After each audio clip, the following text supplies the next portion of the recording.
الله الرحمن الرحيم. الحمد لله والصلاة والسلام على رسول الله وعلى آله وصحبه ومن والاه أما بعد. فأعوذ بالله من الشيطان الرجيم. فصل لربك وانحر. محترم حضرات، ذی الحجہ کا مہینہ قریب ہے. اس مہینے کی 10 تاریخ سے لے کر 13 تاریخ تک اہل ایمان دنیا کے گوشے گوشے میں اللہ رب العالمین کے لیے جانور کی قربانی دیتے ہیں.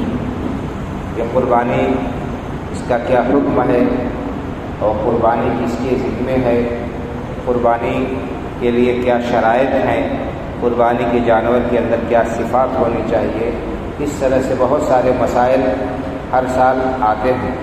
ان مسائل کا حل ہمیں معلوم ہونا چاہیے.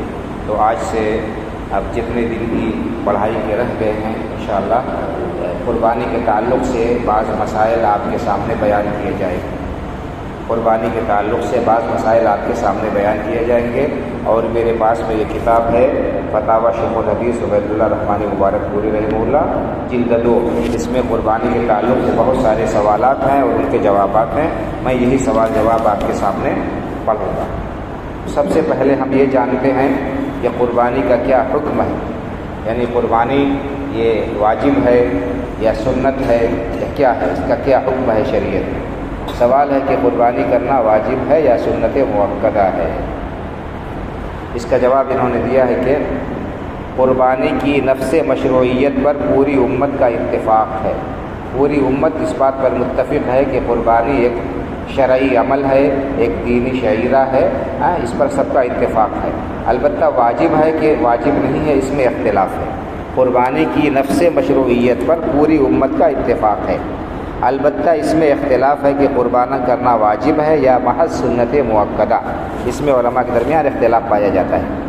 4 امام جو مشہور ہیں ائمہ 4 میں سے امام شافعی اور جمہور علماء اس کے سنت مؤکدہ ہونے کے قائل ہیں. یعنی یہ سنت مؤکدہ ہے، اس کو کرنا چاہیے، بلا عذر نہیں چھوڑنا چاہیے. تو امام شافعی اور جمہور علماء اس کے سنت مؤکدہ ہونے کے قائل ہیں. اور امام ابو حنیفہ اور امام احمد، امام ابو حنیفہ اور امام مالک رحمہ اللہ اس کے وجوب کے قائل ہیں. 2 امام کہتے ہیں واجب ہے اور 2 امام کہتے ہیں کہ یہ سنت ہے. امام احمد بن حنبل رحمۃ اللہ علیہ کہتے ہیں کہ یکرہ ترکھا مع القدرہ، یعنی اگر انسان کے پاس قدرت ہے تو اسے نہیں چھوڑنا چاہیے. مکروہ ہے قدرت رکھتے ہوئے اس قربانی نہ کرنا. اچھا ہے. وَيُرْوَى عَنْهُ أَنَّهَا واجبہ. امام احمد کا ایک قول یہ بھی ہے کہ یہ قربانی یہ واجب ہے، ضروری ہے. تو بہرحال یہ سنت مؤکدہ ہے. اہل حدیث کے نزدیک قربانی سنت مؤکدہ ہے، تاکیدی حکم ہے، بلا عذر اس کو نہیں چھوڑنا چاہیے. کسی بھی صحابی سے اس کی کراہت ہرگز منقول نہیں ہے. کسی نے اس کو مکروہ سمجھا ہو ایسا بالکل نہیں ہے. البتہ حضرت ابو بکر اور عمر رضی اللہ عنہما اور بعض دوسرے صحابہ سے یہ منقول ہے کہ انہم کانوا لا یضحون کراہۃ ان یظن من رآہم انہا واجبہ. کہ حضرت ابو بکر عمر رضی اللہ تعالیٰ عنہما نے کبھی کبھی قربانی نہیں کی ہے، چونکہ یہ خلیفۃ المسلمین تھے، امیر المؤمنین تھے.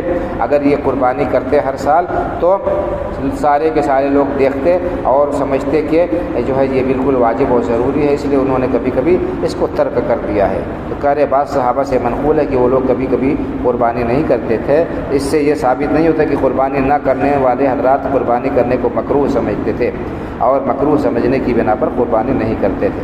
المہم خلاصہ کلام یہ ہے کہ قربانی کرنا سنت مؤکدہ ہے اور بلا عذر انسان کو نہیں چھوڑنا چاہیے. اس کے بعد انہوں نے اس کی دلیل ذکر کی ہے قرآن کریم سے، احادیث نبویہ سے اور اجماع امت سے. قرآن میں کی دلیل وہی ہے جو آیت میں نے پڑھی سورہ کوثر کی، فصل لربک وانحر. اللہ رب العالمین نے فرمایا کہ اپنے رب کے لیے نماز پڑھیے اور قربانی کیجیے. یہ وانحر کی تفسیر یہ کیجیے، اس کے لیے قربانی کیجیے. اور اس کے بعد آخر میں اپنا انہوں نے راجح قول ذکر کیا ہے علامہ عبید اللہ صاحب رحمانی رحمہ اللہ نے کہ ہمارے نزدیک وسعت رکھنے والے کے لیے قربانی کا ترک کرنا سخت مکروہ ہے. ہمارے نزدیک وسعت اور طاقت رکھنے والے کے لیے قربانی کا ترک کرنا سخت مکروہ ہے، کیونکہ قربانی سنت مؤکدہ ہے. یعنی اس کو انسان کو کرنا چاہیے اگر اس کے پاس میں وسعت ہے، بلا عذر کے چھوڑنا نہیں چاہیے۔ ایک مسئلہ یہ ہو گیا۔ دوسرا مسئلہ، بعض لوگ یہ سمجھتے ہیں کہ قربانی کے لیے جو ہے صاحب نصاب ہونا شرط ہے، یعنی قربانی اسی شخص کے اوپر ہے جو صاحب نصاب ہے۔ جیسے زکوٰۃ میں نصاب ہونا شرط ہے کہ جب تک نصاب کو مال نہیں پہنچے گا تب تک جو ہے اس پر زکوٰۃ فرض نہیں ہوگی۔ کیا ایسی بات ہے کہ قربانی اور عقیقے کے لیے نصاب کا مالک ہونا شرط ہے؟ اس کا جواب یہ ہے کہ نہیں، قربانی کے لیے اور عقیقے کے لیے صاحب نصاب ہونا یہ کوئی شرط نہیں ہے، کوئی شرط نہیں ہے کہ صاحب نصاب ہو۔ اگر کوئی آدمی ہے صاحب نصاب نہیں ہے، یعنی اتنا پیسہ نہیں ہے، سونا چاندی نہیں ہے کہ اس کے اوپر زکوٰۃ فرض ہو، تو بھی اگر وہ قربانی کرنے کی استطاعت رکھتا ہے، یعنی جانور قربان کر سکتا ہے وہ، تو اسے قربانی کرنا چاہیے۔ صاحب نصاب ہونا یہ شرط نہیں ہے۔ قربانی اور عقیقے کے لیے کیا نصاب کا مالک ہونا شرط ہے؟ یہ سوال ہے۔ اس کا جواب یہ ہے کہ قربانی اور عقیقے کے لیے نصاب کا مالک ہونا شرط نہیں ہے، صرف استطاعت اور وسعت و قدرت شرط ہے۔ اہل حدیث کا یہی مسلک ہے۔ یہ دو مسئلے آج ہمیں معلوم ہوئے۔ اللہ تعالیٰ سے دعا ہے کہ ہمیں بھی سمجھ عطا فرمائے، اس پر عمل کرنے کی توفیق سے نوازے۔ انشاءاللہ اسی طرح اور جسا سوالات اور اس کے جوابات آپ کے سامنے رکھے جائیں گے۔ قربانی کے تعلق سے بہت سارے مسئلے